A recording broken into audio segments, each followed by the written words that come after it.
All right, Bill Ashwell with his baler. Yeah. Tell us, Bill, how it's done.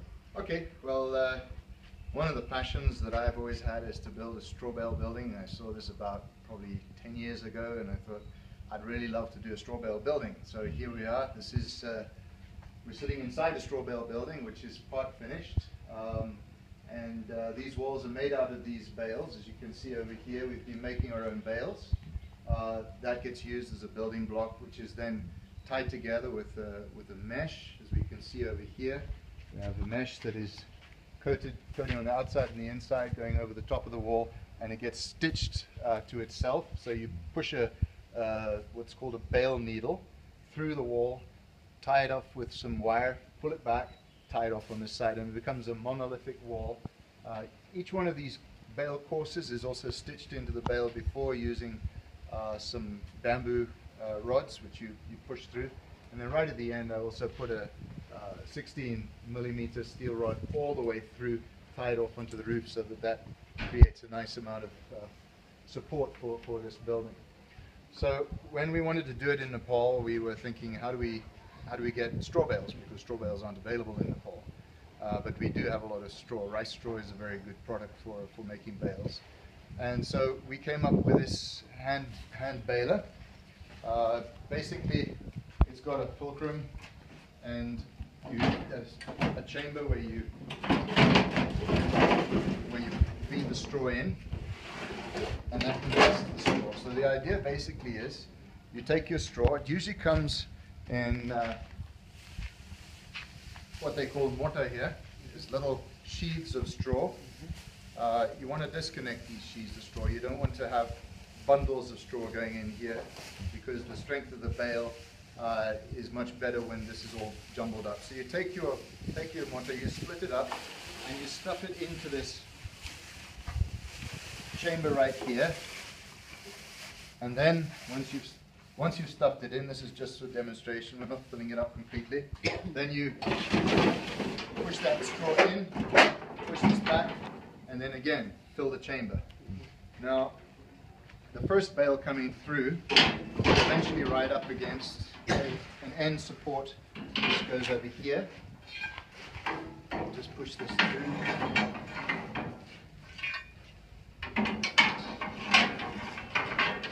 Like so. And the straw will compress against this end support.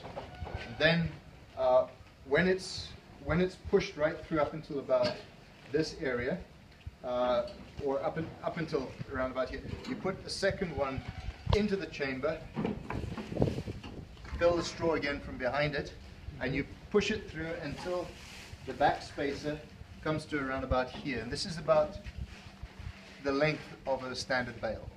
So once the spacer has come through here, we tie it off. We use this bodycloth rope. And then we have what's called a bale needle. Now this bale needle is just a piece of reinforcing bar. Heat the end, flatten it out, and have these little indentations. So this top indentation means you can put your rope on there, and then you can push it through, feeding it through the bale, and then bring it right around the bale, and you tie it off. So this becomes a two-string bale. So you have one coming through the top, one coming through down the bottom here, and then when you've tied it off, then you're ready to open up the chamber again. So you pull out these supports, you take this out, and then you continue pushing this bale through. As it's coming out and it comes to about here, you can then jiggle it and pull it out by hand, and then you put the support, or not put the support back, you put these end stops back in, and then when you put those end stops back in, then you take the end frame that you've taken out, and you once again you put it in the top again, and now it becomes a sequential baler. So you keep on pushing the straw bales through, tying them off, coming out, sort of fixing the end, bringing the support through the frontier again, and it keeps on pushing through, and you end up with these bales. And these bales are actually, they're construction grade bales. So this is what a bale would look like, and this bale takes, or shall I say, 2 of these bales takes what they call one body. So one body is usually about 40 kilograms of straw. And you find in Nepal and India places, that's what they can carry on their necks. So it's a big pile of straw, and it's carried in this body. But when we bale it, it comes down and it's compressed into a very relatively small brick, which is approximately 20 kilograms. So there's a number of benefits to this. One is you can use this as a building brick for making these straw bale houses. Another one is when you do transportation, you can get a lot more straw on one truck, which means you're cutting down on your costs of transportation as well.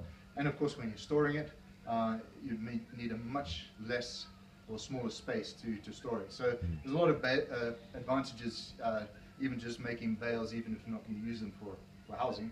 But housing, the benefit of that is that rice straw has got almost 0 nutritional value. So it's really just bulking up, making the animals feel full, but they're not getting any nutritional value for it. So with a rice straw, it's ideal for a building material because the insulation value, being a nice thick wall, the insulation value is very high. I think it's about 34 or something, if I'm not mistaken. It also, it's a breathable wall, so it's a very healthy environment. It allows air to move through it. We would plaster it normally with a mud plaster. And the benefit of that is that if any moisture does get in, it tends to wick out the soil from the straw as opposed to keeping it in. Some people do use a cement stucco, but that if there is ever water getting into the bales, that could cause a problem because it traps it within the bales and they could rot.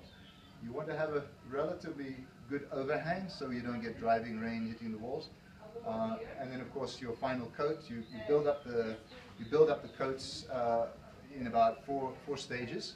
So your first coat is called your slurry coat, and that is a coat where you just basically you take your mud, you mix it with water, you make like a creamy consistency, and then you just throw it into the straw as much as you can and coat the first layer of straw.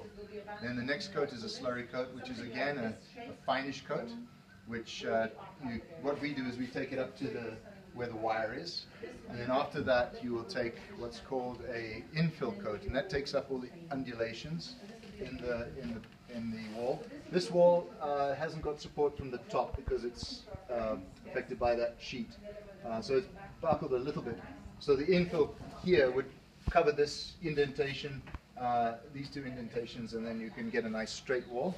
And you mix the mud with some sand and some straw to bulk it out, and the straw becomes reinforcing. And then the final coat is what they call the finish coat, which is a smooth coat, giving it a nice effect. And you use a much finer chopped up straw for that.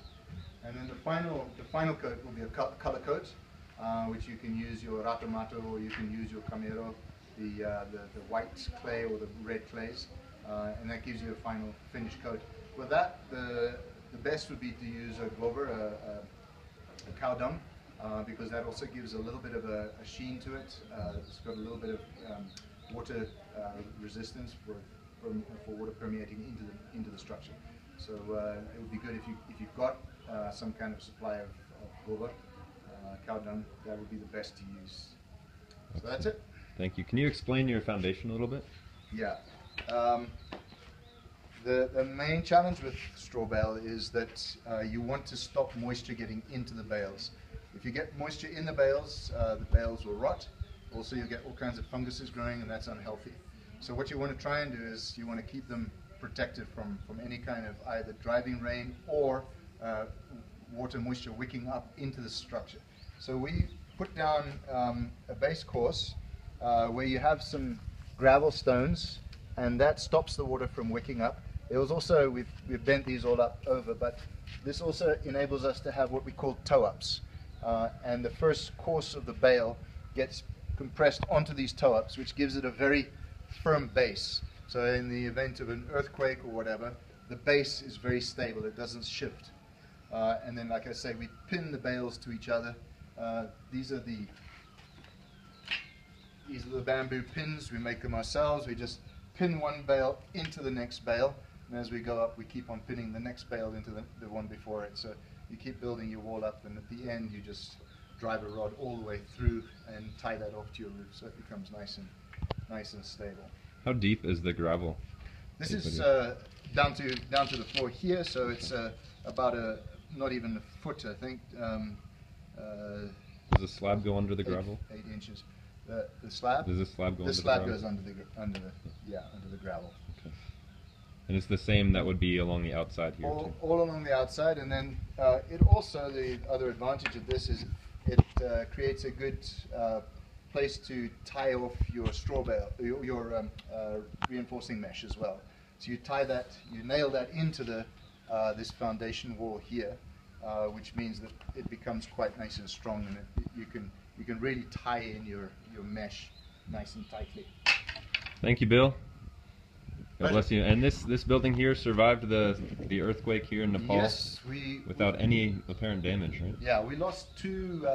We've got concrete block walls here as well. They were a little bit green. We just built them, and we had 2 walls fall down. There's absolutely not a sign of cracking on the straw bale walls. Even the wall that hasn't even been plastered yet has stood up remarkably well. There's hardly any bales that have shifted out of alignment.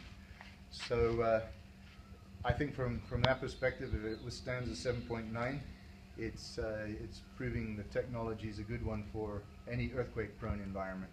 Sounds good. Yeah. Thank you once again, sir. Okay.